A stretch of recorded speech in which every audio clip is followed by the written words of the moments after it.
पानी में गिरने से इंसान की मृत्यु नहीं होती। इंसान की मृत्यु तो तब होती है जब उसे तैरना नहीं आता। परिस्थितियाँ कभी भी समस्या नहीं बनती। समस्या तो तब बनती है जब उनसे निपटना नहीं आता। इन्हीं लाइन को समझने के लिए एक छोटी सी कहानी सुनते हैं, एक दिव्यांग राजा की, जिसके राज्य में कहीं कोई समस्या नहीं थी। सब खुश थे, ऊपर वाले को धन्यवाद करते थे कि कितने अच्छे राजा साहब हमारे ज़िंदगी में भेजे। और राजा दिव्यांग था, उसकी एक आंखें और एक पैर नहीं था, लेकिन राजा को इस बात का कोई मलाल नहीं था।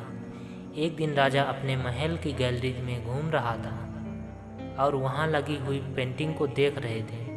वो शानदार पेंटिंग थी, वो उनके पूर्वजों की थी, उनके पिताजी की, उनके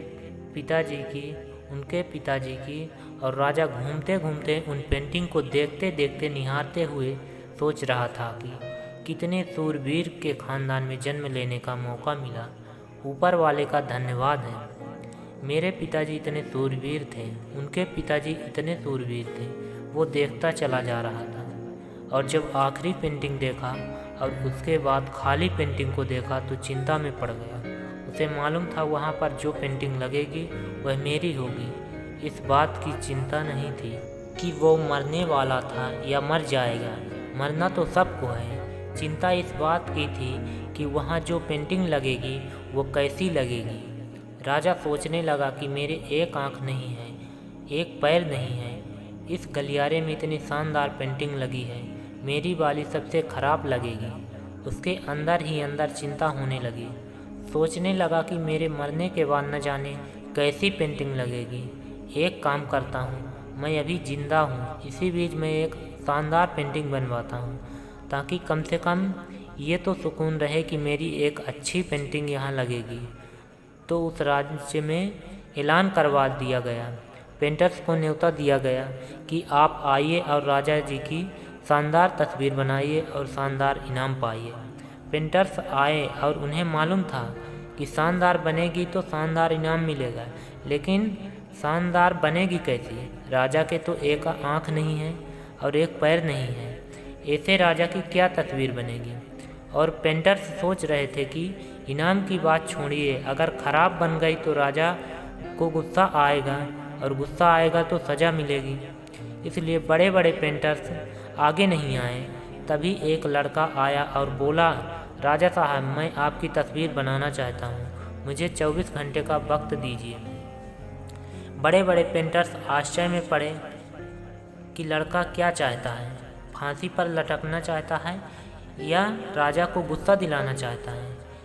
क्या पेंटिंग बनाएगा? राजा को भरोसा था। उसने बोला, ठीक है, बना कर लाओ। अगले दिन वो लड़का पेंटिंग लाने वाला था। दरबार भर चुका था। दूर दूर से लोग आए हुए थे देखने के लिए कि लड़का क्या पेंटिंग बना के लाएगा। और लड़का जब पेंटिंग को बना कर लाया, राजा की तो हर कोई ताली बजाने लगे, सीटी बजाने लगे। राजा ने जब उस पेंटिंग को देखा तो खुश हो गए। बोला कि वाह, इससे अच्छी पेंटिंग तो उस गलियारे में ही नहीं है, ये अब तक की सर्वश्रेष्ठ है।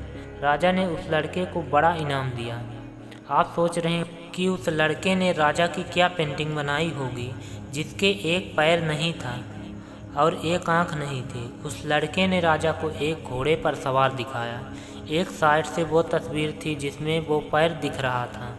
राजा तीरंदाजी कर रहा था, निशाना साध रहा था। जब निशाना साधते हैं तो एक आँख बंद हो जाती है। एक आँख बंद थी, वही वाली आँख बंद थी जो राजा की नहीं थी।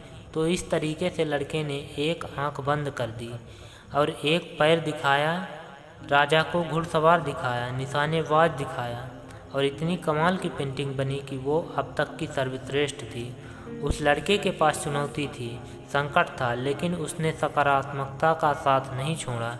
ज़िंदगी में चाहे जो भी संकट आ जाए, पॉजिटिविटी का साथ नहीं छोड़ना चाहिए। यकीन मानिए, आप उस संकट से बाहर निकल आएंगे। बस आपसे इतना ही कहना चाहूँगा कि आप ज़िंदगी में उम्मीद का साथ मत छोड़िएगा, क्योंकि जो उम्मीद का साथ छोड़ देता है उसकी ज़िंदगी भी साथ छोड़ देती है।